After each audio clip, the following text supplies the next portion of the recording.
The U.S. Attorney in Manhattan announced yesterday that a company called Rochester Drug Cooperative, or RDC, which is a wholesaler, repeatedly ignored red flags and sent tens of millions of addictive opioid pills and fentanyl products to pharmacies that were then distributing those drugs illegally. Prosecutors say that RDC and two of its former executives knew full well what was going on and shipped the drugs anyway, from roughly 2012 through 2017. Here's Ray Donovan, the DEA special agent in charge of this case. RDC swept customers' red flags under the rug when releasing orders. RDC was more loyal to customers, i.e. the pharmacies, than to the public health when not reporting suspicious orders or customers.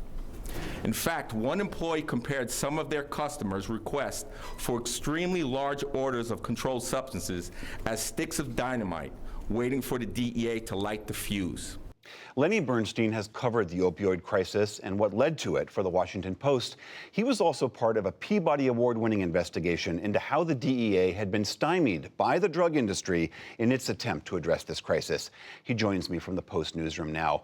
Lenny, thank you very much for being here. I'm really struck by this indictment. This is really the federal government saying that one of these pharmaceutical distributors is, in essence, a drug trafficking operation.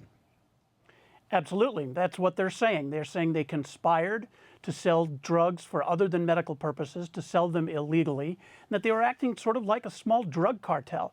This is a warning. This is a shot across the bow of these distributors that if we can prove this against RDC, and already the company has said it will not dispute the charges, we might be able to do it against others. Before we get into the mechanics of the case, can you remind us sort of the role that these wholesalers and distributors play in the supply chain of drugs in America? Sure. The simplified version is the manufacturers are at the top of the supply chain. They make the pills. The distributors are the middlemen. They take them from the manufacturers and they bring them to the pharmacies where people go with their prescriptions from their doctors to purchase the opioids, to purchase the prescriptions. The companies that make up the distributors, the distributor community, there's only a few hundred of them, and 3 of them are gigantic. They're all on the top 15 of the Fortune 500 list, and they control about 85 to 90% of drug distribution in this country. And that's McKesson, Cardinal Health, and AmerisourceBergen. RDC is the 6th largest in the country. And these companies in that role, in that middle role that they play, they're supposed to be flagging suspicious orders. So if suddenly one pharmacy is asking for way more opioids than they'd ever asked for before, they're supposed to say, hey, let's alert the authorities. Yeah, the 1970 law that set this up was very smart. It said the distributors are the gatekeepers. They have their eyes on the pharmacies.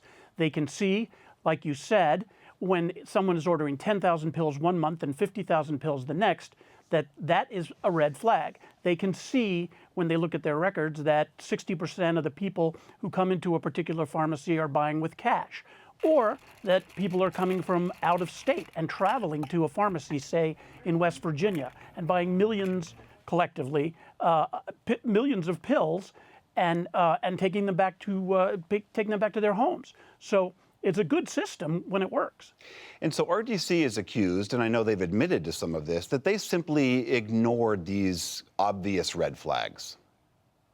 Yeah, more than ignored. I mean, first of all, it took them a long time to set up any semblance of a monitoring system.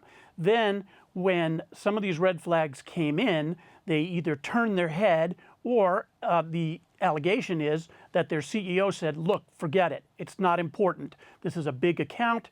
We want these pills to go down there. And of course, it doesn't take your viewers to understand why. Bonuses are dependent on that kind of commerce. Profits are dependent on that kind of commerce. So if you're going to do this in a corrupt fashion, you ignore those red flags. On occasion, there are companies that will tell pharmacies, you know, that order is pretty large. Maybe we ought to raise your threshold so we don't have to report this to the DEA. Or, hey, why don't we cut that order into 2 pieces so it won't be large enough for the DEA, for us to report it to the DEA or for the DEA to notice. As your reporting and others' reporting has shown, it's not just a problem with RDC. Many of these distributing and wholesaling companies have had these same problems. Why has this been such a tough nut to crack? I think that brings us sort of full circle to how you started this off, which is this. Even if you fine one of these companies civilly, $40 million, $50 million, in the case of McKesson, $150 million, this is a small amount if the company has $150 or $200 billion in net cap. It's a huge company, and some of these costs can be viewed as the cost of doing business. Now, for the first time, the government is saying, okay, now we're going to bring a criminal charge against some of your executives. And I remember one investigator saying to us very specifically, guys in expensive suits don't do well in jail. And they are clearly trying to, a new tactic to scare these guys and to make them toe the line. Well, we'll have to see if the former CEO going off in handcuffs actually changes behavior. Lenny Bernstein of the Washington Post, thank you so much. My pleasure.